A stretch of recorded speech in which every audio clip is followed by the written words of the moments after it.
بسم اللہ الرحمن الرحیم۔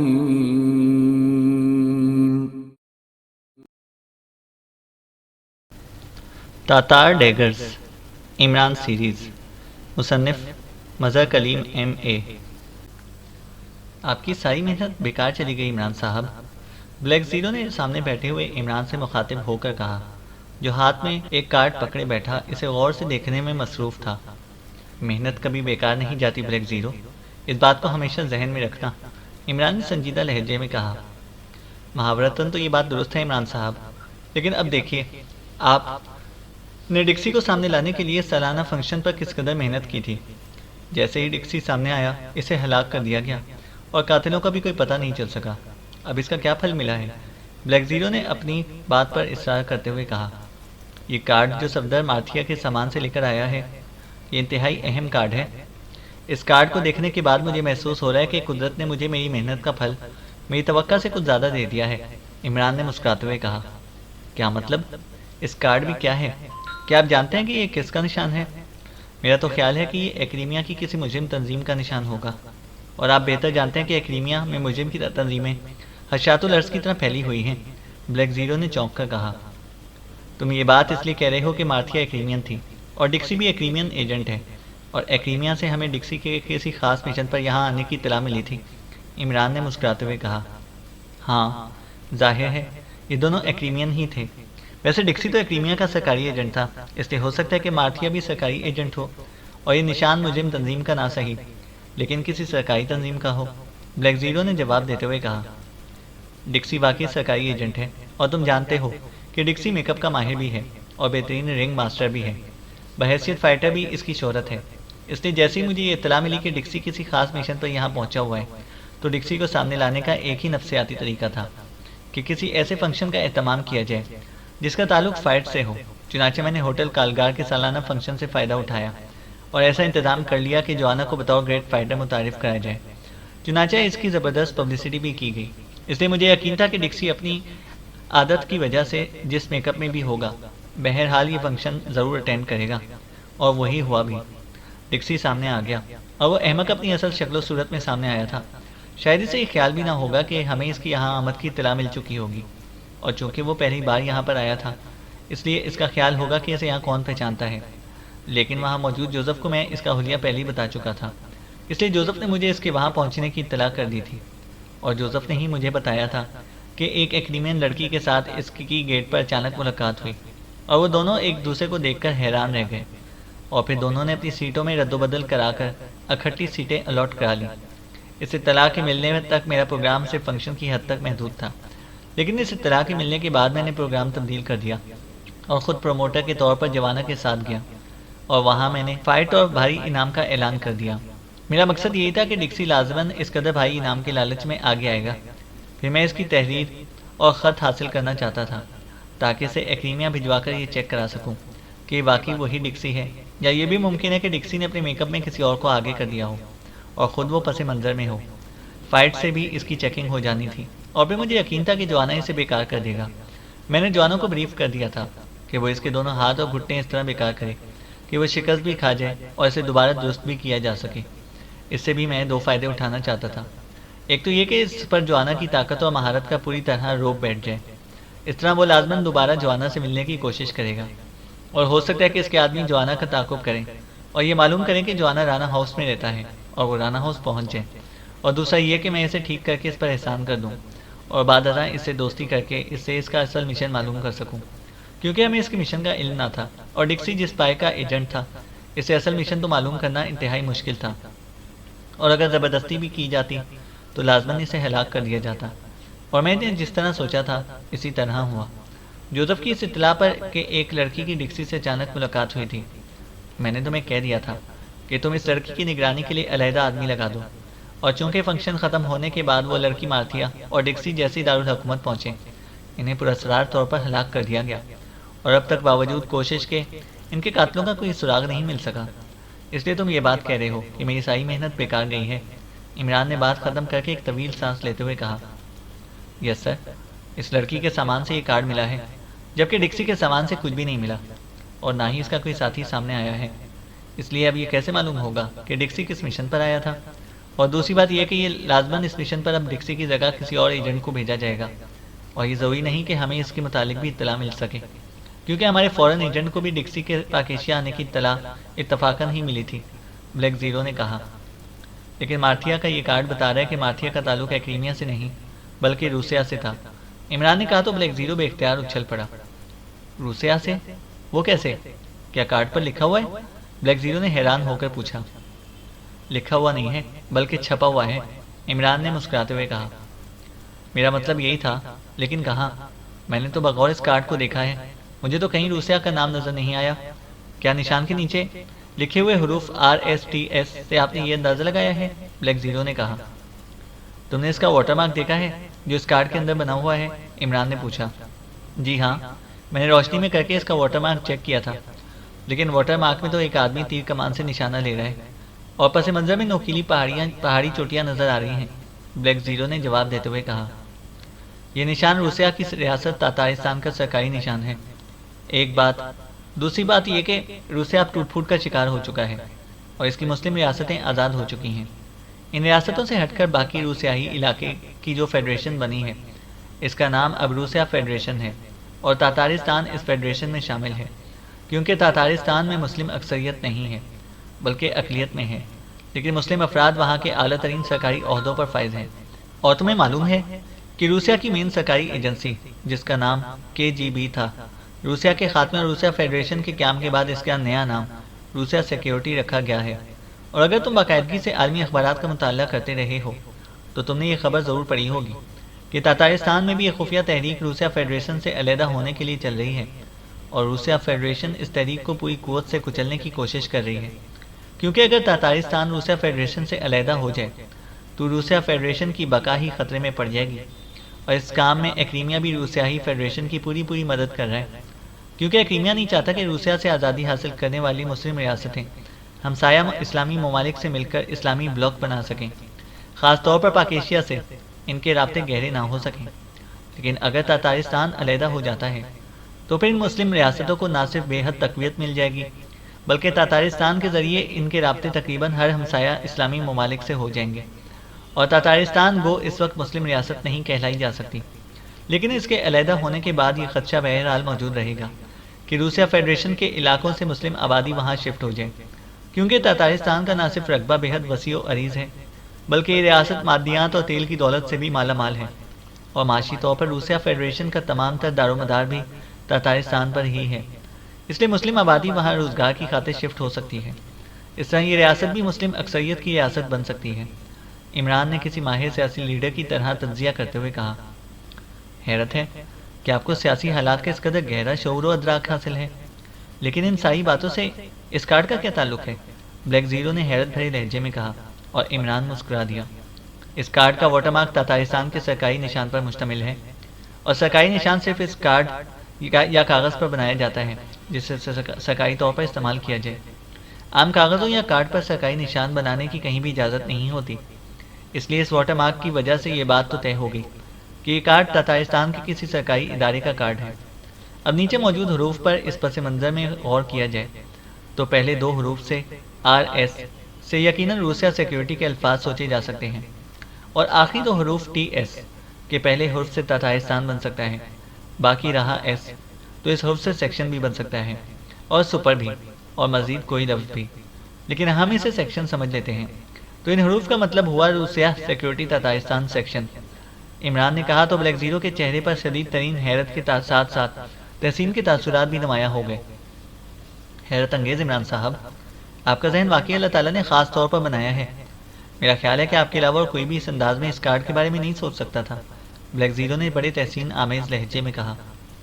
اللہ تعالیٰ نے ہر شخص کو ذہن دیا ہے، بات صرف اس کے استعمال کی ہے، اور ذہن میں موجود نالج کے استعمال کی ہوتی ہے۔ بہرحال میرا یہ تجزیہ مکمل طور پر غلط بھی ہو سکتا ہے، لیکن ایک اور بات جس کا تمہیں ابھی تک علم نہیں ہو سکا، دراصل اسی بات نے مجھے اس کارڈ پر لکھے ہوئے ان حروف کا تجزیہ اس انداز میں کرنے پر مائل کیا ہے، اور وہ بات یہ ہے کہ مارتھیا کے کاغذات جعلی ثابت ہوئے ہیں۔ اس کی تصدیق ایکریمیا سے ہو گئی ہے۔ میں نے یہ کام سپرنٹینڈنٹ فیاض کے ذمہ لگایا تھا، اور اسے سرکاری طور پر ان کاغذات کو ایکریمین سفارت خانے کے ذریعے چیک کرایا ہے۔ ان کاغذات کی وجہ سے ہم اسے ایکریمین سمجھ رہے تھے، جبکہ وہ روز سیاہی بھی ہو سکتی ہے، عمران نے جواب دیا، اور بلیک زیرو نے زور زور سے اسبات میں سر ہلانا شروع کر دیا۔ اس بات کے سامنے آنے کے بعد آپ کا تجزیہ 100% درست ہے کہ ڈکسی تو ایکریمین ایجنٹ ہے، جبکہ مارتھیا روسیا کی ایجنٹ ہے۔ لیکن پھر یہ دونوں ایک دوسرے سے اس قدر واقف کیوں تھے کہ ایک دوسرے کو دیکھتے ہی حیران رہ گئے؟ بلیک زیرو نے کہا، ہو سکتا ہے یہ مارتھیا یا جو بھی اس کا اصل نام ہو پہلے KGB کی ایجنٹ ہو اور اس کی حیثیت سے ایکریمیا میں کام کرتی رہی ہو اور وہاں ڈکسی سے اس کی واقفیت ہو گئی ہو۔ 100 باتیں سوچی جا سکتی ہیں، عمران نے کہا۔ لیکن یہ بھی تو ہو سکتا ہے عمران صاحب کہ یہ کارڈ مارتھیا کا نہ ہو بلکہ اس نے اسے کسی روسیائی ایجنٹ سے حاصل کیا ہو، بلیک زیرو نے کہا، اور اس بار عمران نے اس بات میں سر ہلا دیا۔ ہاں بالکل ہو سکتا ہے، اس لیے میں نے مارتھیا کی تصویر اور اس کارڈ کی فوٹو خصوصی طور پر روسیا میں اپنے فورن ایجنٹ کو بھجوا دی ہے تاکہ وہ اس بارے میں پڑتال کر کے اطلاع دیں، اور پہلے 4 گھنٹوں سے میری دانش منزل میں موجودگی اس فورن ایجنٹ کی طرف سے جواب کے سلسلے میں ہی ہے، عمران نے مسکراتے ہوئے کہا، اور بلیک زیرو نے اس بات میں سر ہلا دیا۔ پھر آدھے گھنٹے بعد فون کی گھنٹی بج اٹھی اور عمران نے ہاتھ بڑھا کر ریسیور اٹھا لیا۔ X2، عمران نے مخصوص لہجے میں کہا۔ سر، یونوکوف بول رہا ہوں، دوسری طرف سے آواز سنائی دی۔ یس، کیا رپورٹ ہے؟ عمران نے پوچھا۔ سر، یہ تصویر روسیائی سیکیورٹی کی انتہائی فعال اور ذہین ایجنٹ مارتھیا کی ہے، اور اس کی خدمات طویل عرصے کے لیے ہیڈ کوارٹر سے روسیا کی ریاست تاتارستان میں روسیائی سیکیورٹی کے سیکشن کے حوالے کر دی گئی تھی، کیونکہ تاتارستان سیکشن کی انچارج اس کی حقیقی چچی مادام زاں ہیں، جو انتہائی خطرناک سیکرٹ ایجنٹ سمجھی جاتی ہیں۔ اور سر، یہ کارڈ تاتارستان سیکشن کا مخصوص کارڈ ہے، اور سر، یہ اطلاع بھی ملی ہے کہ روسیا سیکیورٹی کا چیف کرنل تھاف بھی تاتارستان کے خفیہ دورے پر گیا ہوا ہے اور کافی عرصے سے وہیں ہے۔ سر، انتہائی شدید محنت اور کوشش کے بعد یہی معلومات حاصل ہو سکی ہیں، یونوکوف نے کہا، اور عمران کے لبوں پر بے اختیار مسکراہٹ رنگ گئی۔ گڈ، تم نے واقعی کام کیا ہے یونوکوف، یہ انتہائی اہم معلومات ہیں۔ اب تم نے ایک اور پوائنٹ پر خاص طور پر معلومات حاصل کرنی ہے، اور وہ یہ کہ تاتارستان میں چیف کس مشن پر گیا ہے، اور تاتارستان سیکشن ایسے کس مشن پر کام کر رہا ہے کہ اسے مارتھیا کو پاک ایشیا بھیجنا پڑا ہے، عمران نے کہا۔ پاک ایشیا میں؟ اور مارتھیا؟ مگر جناب، مارتھیا تو طویل عرصے سے تاتارستان سیکشن سے منسلک ہو چکی ہے، دوسری طرف سے انتہائی حیرت بھرے لہجے میں کہا گیا۔ مارتھیا کو یہاں ایک ہوٹل میں گولی مار کر ہلاک کیا گیا ہے، اور اس کے ساتھ ہی ایک ایکریمین ایجنٹ ڈکسی بھی تھا، ڈکسی اور اس کے ساتھی کو بھی ہلاک کر دیا گیا ہے۔ مارتھیا کے ساتھ یہ کارڈ نکلا ہے، اور جو تصویر تمہیں بھجوائی گئی ہے وہ مارتھیا کے اس پاسپورٹ سے حاصل کی گئی ہے جو اس نے پاک ایشیا آنے کے لیے استعمال کیا تھا، اور یہ پاسپورٹ ایکریمین تھا۔ ان سب باتوں سے یہی ظاہر ہوتا ہے کہ مارتھیا یا روسیا سیکیورٹی کا تاتارستان سیکشن پاک ایشیا میں کسی اہم مشن پر کام کر رہا ہے، اور تم نے اب ہر صورت میں اس مشن کے بارے میں معلومات حاصل کرنی ہے، عمران نے انتہائی سرد لہجے میں پس منظر بیان کرتے ہوئے کہا۔ یس سر، میں اس پر کام شروع کر دیتا ہوں، دوسری طرف سے کہا گیا، اور عمران نے اوکے کہہ کر ریسیور رکھ دیا۔ آپ کا تجزیہ واقعی درست رہا ہے، بلیک زیرو نے تحسین آمیز لہجے میں کہا۔ نہیں، اصل بات جب تک سامنے نہیں آئے گی صورتحال پوری طرح واضح نہیں ہو سکتی۔ میری چھٹی حص کہہ رہی ہے کہ تاتارستان میں کوئی ایسی کھچڑی پک رہی ہے جس میں پاک ایشیا بھی کسی نہ کسی انداز میں ملوث ہے۔ مجھے اب سر سلطان سے بات کرنی ہوگی، عمران نے ہونٹ چباتے ہوئے کہا، اور ایک بار پھر ہاتھ بڑھا کر اس نے ریسیور اٹھایا اور تیزی سے نمبر ڈائل کرنا شروع کر دیا۔ یس، PA ٹو سیکرٹری وزارت خارجہ، دوسری طرف سے سر سلطان کے PA کی مخصوص آواز سنائی دی۔ خارجہ کا مطلب کہیں خارج از فراست تو نہیں ہوتا؟ عمران نے مسکراتے ہوئے اپنی اصل آواز میں کہا۔ اوہ عمران صاحب، آپ، ویسے مطلب تو واقعی یہی ہونا چاہیے، لیکن سر سلطان صاحب خارجہ سیکرٹری ہونے کے باوجود ان ہیں۔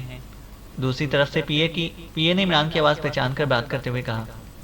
کمال ہے، نہ بولڈ ہوتے ہیں، نہ کیچ، اور نہ ہی LBW، ایسے وکٹ پر جمے ہیں کہ نہ جانے کتنے سال گزر گئے ہیں، ان ہی نظر آتے ہیں اور مسلسل چھکے پر چھکے لگائے چلے جا رہے ہیں، عمران نے کہا تو دوسری طرف سے PA کے بے اختیار ہنس پڑا۔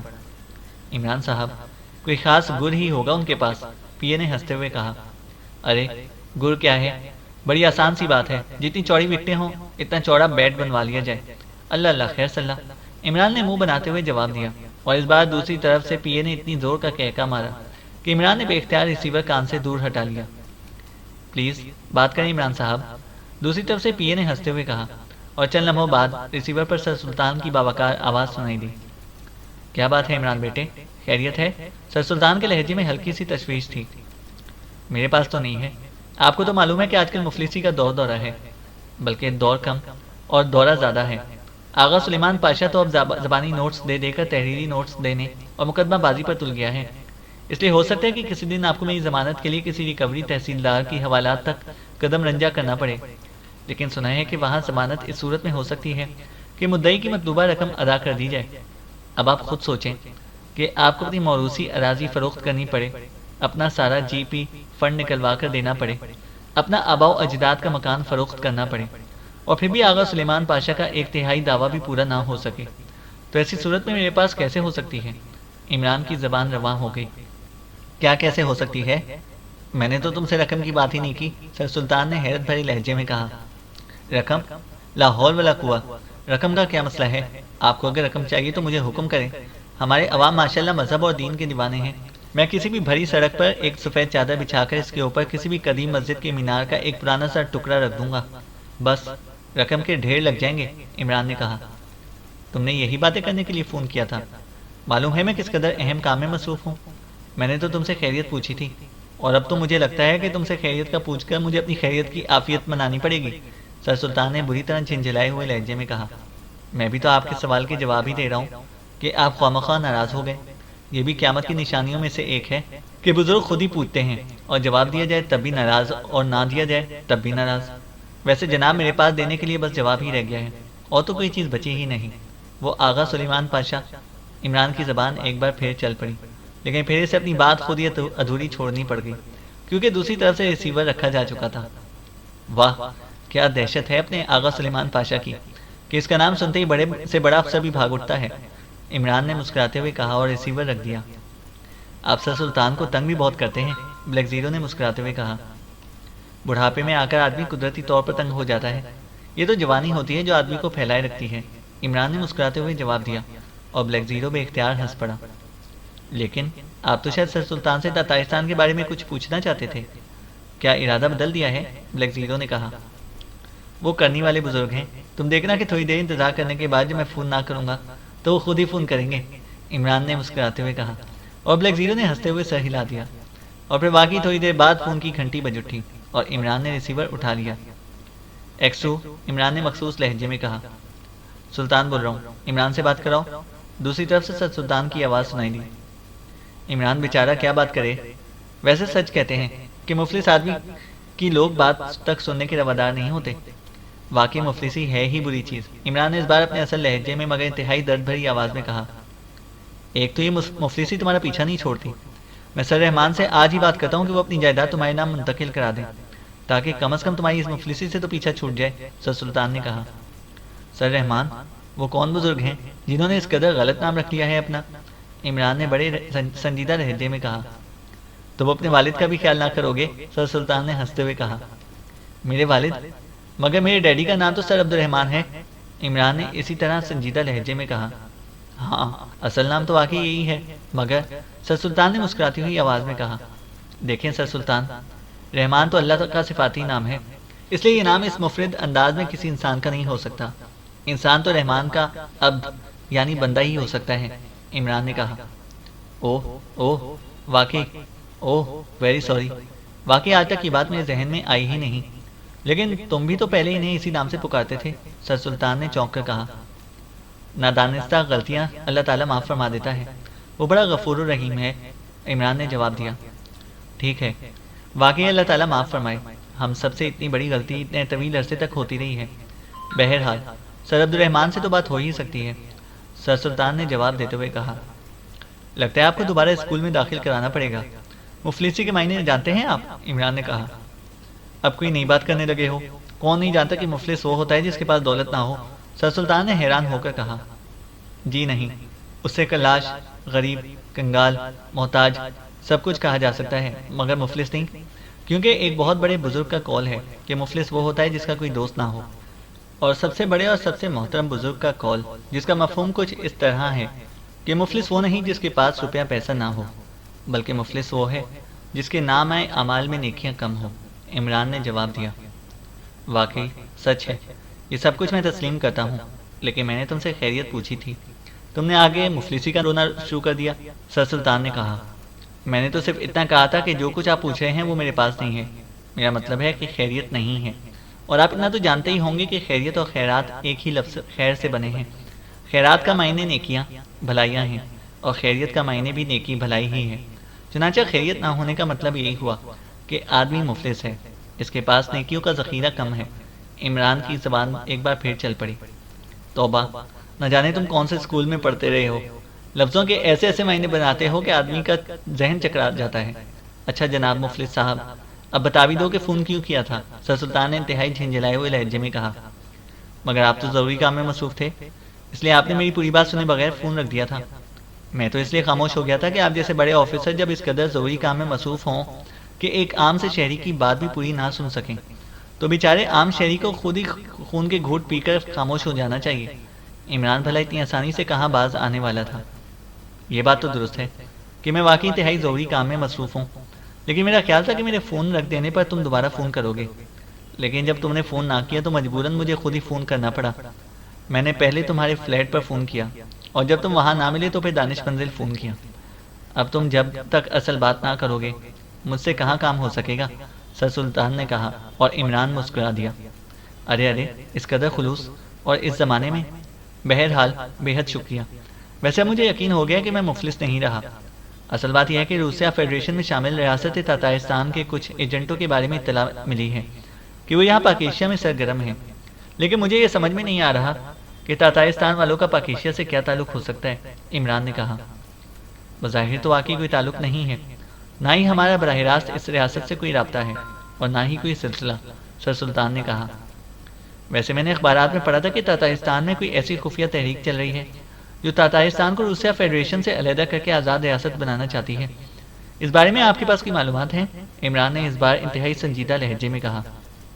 او ہاں، ایسی تحریک کے بارے میں اطلاعات وزارت خارجہ کو مل رہی ہیں، لیکن یہ تحریک اگر خفیہ نہیں ہے تو بہرحال اس کے کوئی واضح خدوخال بھی سامنے نہیں آ سکے کہ کون لوگ یہ تحریک چلا رہے ہیں، ان کے اصل مقاصد کیا ہیں، اور اس تحریک کو وہاں کیا پذیرائی مل رہی ہے۔ البتہ ایک بار یہ اطلاع ملی تھی کہ اس تحریک کا نام تاتار ڈیگرز ہے۔ اس نام سے بھی اس تحریک کے بارے میں کوئی واضح بات سامنے نہیں آ سکتی، کیونکہ ڈیگر تو خنجر کو کہتے ہیں، سر سلطان نے جواب دیتے ہوئے کہا۔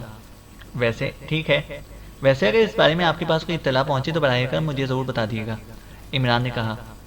میں خیال رکھوں گا، سر سلطان نے کہا، اور عمران نے خدا حافظ کہہ کر ریسیور رکھ دیا۔ تاتار ڈیگرز، نام تو خاصا خطرناک ہے، عمران نے کہا۔ نام سے تو کوئی مجرم تنظیم لگتی ہے، بلیک زیرو نے جواب دیا۔ ہو سکتا ہے ایسا ہی ہو، لیکن بعض اوقات ایسی تحریکوں کے نام دانستہ ایسے رکھ لیے جاتے ہیں کہ حکومت ایسی تحریک کو غیر سیاسی اور مجرم تنظیم سمجھ کر نظر انداز کر دے۔ بہرحال وہ ایجنٹ یونوکوف شاید کوئی بات بتا سکے، عمران نے کہا، اور کرسی سے اٹھنے ہی لگا تھا کہ ٹیلی فون کی گھنٹی بج اٹھی، اور عمران نے کھڑے کھڑے ہاتھ بڑھا کر ریسیور اٹھا لیا۔ X2، عمران نے مخصوص لہجے میں کہا۔ صدیقی بول رہا ہوں سر۔ دوسری طرف سے صدیقی کی آواز سن کر عمران بے اختیار چونک پڑا، کیونکہ صدیقی کا X2 کو براہ راست ٹیلی فون کرنا ایک نئی بات تھی۔ وہ لوگ اس سلسلے میں جولیا سے رابطہ اختیار کرتے تھے۔ یس، عمران کا لہجہ بے حد سرد ہو گیا تھا۔ سر، میں شاداب پور سے بول رہا ہوں۔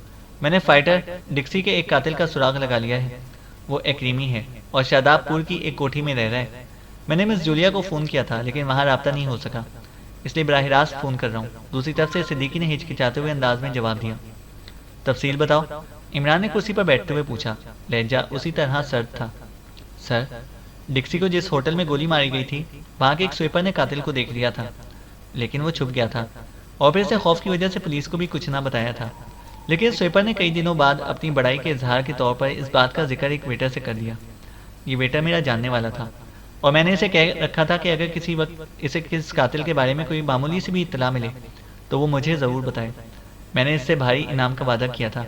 چنانچہ میں آج جب اس ہوٹل میں گیا تو اس ویٹر نے مجھے سویپر کی دی ہوئی اطلاع کے بارے میں بتایا۔ میں اس سویپر سے ملا، پہلے تو اس نے صاف انکار کر دیا، لیکن پھر بھاری رقم لینے کے بعد اس نے بتایا کہ وہ ساتھ والے کمرے کی صفائی کر رہا تھا کہ اس نے ڈکسی کے کمرے سے ہلکی سی چیخ اور کسی کے گرنے کی آواز سنی۔ وہ معلوم کرنے کے لیے دروازے کی طرف بڑھا۔ اس نے ابھی دروازہ تھوڑا سا ہی کھولا تھا کہ اس نے ایک غیر ملکی کو تیز تیز قدم اٹھاتے دروازے کے سامنے سے گزرتے ہوئے دیکھا۔ اس آدمی کے چہرے پر اس وقت اسے بے پناہ صفاقی نظر آئی تو وہ ٹھٹک کر رک گیا، اور جب وہ آدمی لفٹ میں سوار ہو گیا تو وہ کمرے سے نکلا اور ساتھ والے کمرے میں گیا تو وہاں ڈکسی مرا پڑا تھا اور اس کے سینے سے ابھی تک خون نکل رہا تھا۔ قتل کے خوف کی وجہ سے سویپر نے قتل کی اطلاع بھی نہ دی اور خاموشی سے نیچے آ گیا، لیکن اس کو چونکہ بے پناہ خوف محسوس ہو رہا تھا، اس لیے وہ ہوٹل کے ہال میں آنے کی بجائے ہوٹل سے باہر آ گیا اور پھر اس نے ایک سیاہ رنگ کی کار میں اس غیر ملکی کو بیٹھے ہوئے دیکھا۔ وہ غیر ملکی کار میں اکیلا بیٹھا تھا اور کار ہوٹل کے کمپاؤنڈ کی طرف بڑھی چلی جا رہی تھی۔ اب یہ اتفاق تھا کہ سویپر نے اس کار کو پہچان لیا، کیونکہ وہ کار ایک کمپنی کی ملکیت تھی جو کاریں طویل عرصے کے لیے کرائے پر دیتی ہے۔ اس کمپنی کا مخصوص نشان اس نے نمبر پلیٹ پر دیکھ لیا تھا، لیکن ظاہر ہے کہ وہ خوفزدہ تھا اور سویپر تھا، اس لیے بس اس نے اتنا ہی دیکھا تھا۔ ویسے اسے یقین تھا کہ اس نے قتل کے ایک لمحے بعد اسے غیر ملکی کو جاتے ہوئے دیکھا تھا اور اس کے چہرے پر ایسا تاثر دیکھا تھا کہ اسے یقین تھا کہ مسٹر ڈکسی کا قاتل وہی ہے۔ اس اطلاع پر ملنے پر میں نے اس سے اس کمپنی کا نام معلوم کیا، کار کا رنگ، ماڈل وغیرہ پوچھا، کیونکہ سویپر کاروں والی ایک کمپنی میں ملازمت کرتا رہا تھا، اس لیے اسے کاروں کے ماڈلوں کا علم تھا، لیکن چونکہ وہ ان پڑھ تھا اس لیے وہ نمبر نہ پڑھ سکا۔ البتہ اس سے کمپنی کا مخصوص نشان دیکھ کر پہچان لیا۔ اس غیر ملکی کا حلیہ بھی میں نے اس سے پوچھا تھا اور پھر میں نے اس کمپنی کے ایک آدمی کو انعام دے کر اس سے معلومات حاصل کر لی۔ ان معلومات کے مطابق یہ کار شاداب پور کی کوٹھی نمبر 30 میں رہنے والے ایک غیر ملکی کے نام جس کا ڈکسن بتایا جاتا ہے اس نے کرائے پر حاصل کی تھی، اور یہ کار اس روز کمپنی کو واپس کر دی گئی تھی جس روز ڈکسی کا قتل ہوا تھا، اور اس کی جگہ دوسری چھوٹی کار حاصل کی گئی تھی۔ پتہ وہی تھا۔ چنانچہ میں شاداب پور پہنچا اور پھر میں نے کوٹھی نمبر 30 میں رہنے والے اس غیر ملکی ڈکسن کو پہچان لیا۔ اس کا حلیہ بالکل وہی تھا جو سویپر نے بتایا تھا۔ وہ اس چھوٹی کار میں اکیلا کوٹھی سے نکلا تھا اور میں نے اس کار کا تعاقب کیا۔ وہ ایک ٹریولنگ ایجنسی پر گیا، وہاں سے کریمیا کے لیے بکنگ کروائی۔ میں بھی بطور گاہک اس کے ساتھ کھڑا رہا۔ جس فلائٹ کے لیے اس کی بکنگ ہوئی وہ فلائٹ آج رات 11 بجے روانہ ہونی ہے۔ بکنگ کرانے کے بعد ڈکسن پبلک پراپرٹی ڈیلر کے دفتر میں گیا اور کچھ دیر وہاں رہنے کے بعد وہاں سے مارکیٹ گیا۔ اس سے مختلف دکانوں سے شاپنگ کی اور پھر وہ کار میں بیٹھ کر اس کی کار ہائرنگ کمپنی میں گیا۔ وہاں سے وہ ٹیکسی میں بیٹھ کر واپس کوٹھی پر پہنچا اور ابھی تک اندر موجود ہے۔ میں وہیں کے ایک پبلک فون بوتھ سے آپ کو کال کر رہا ہوں۔ صدیقی نے پوری تفصیل سے رپورٹ دیتے ہوئے کہا۔ کیا وہ کوٹھی میں اکیلا ہے؟ عمران نے پوچھا۔ لگتا تو اکیلا ہی ہے، صدیقی نے جواب دیا۔ تم وہیں ٹھہرو، میں عمران کو بھجواتا ہوں، اور اگر وہ دستیاب نہ ہو سکا تو پھر صفدر تمہارے پاس پہنچے گا اور مزید ہدایات اسی کو دے دی جائیں گے۔ عمران نے اس طرح مخصوص لہجے میں کہا اور ریسیور رکھ دیا۔ اس کی واپسی کا مطلب تو یہی ہے کہ وہ مشن مکمل کر کے واپس جا رہا ہے، بلیک زیرو نے کہا۔ نہ صرف مشن مکمل کر کے بلکہ ابھی سے پوری طرح اطمینان ہو گیا کہ اسے ٹریس نہیں کیا جا سکا، اس لیے اس نے واپسی کا سوچا ہوگا۔ بہرحال صدیقی نے انتہائی اہم اطلاع دی ہے، شاید اس ڈکسن سے معلوم ہو سکے کہ ڈکسی یہاں کیوں آیا تھا، اس کا مشن کیا تھا۔ عمران نے کرسی سے اٹھتے ہوئے کہا۔ ہاں، کم از کم صدیقی کی کوشش سے آگے بڑھنے کے لیے کوئی راستہ تو ملا، بلیک زیرو نے اس بات میں سر ہلاتے ہوئے کہا، اور عمران مڑ کر ڈریسنگ روم کی طرف بڑھ گیا۔ تھوڑی دیر بعد وہ ڈریسنگ روم سے باہر آیا تو اس کا حلیہ بدلا ہوا تھا۔ چینل کو سبسکرائب کریں اور بیل آئیکن کو پریس کریں تاکہ ہماری ہر اپڈیٹ آپ کو بر وقت مل سکے۔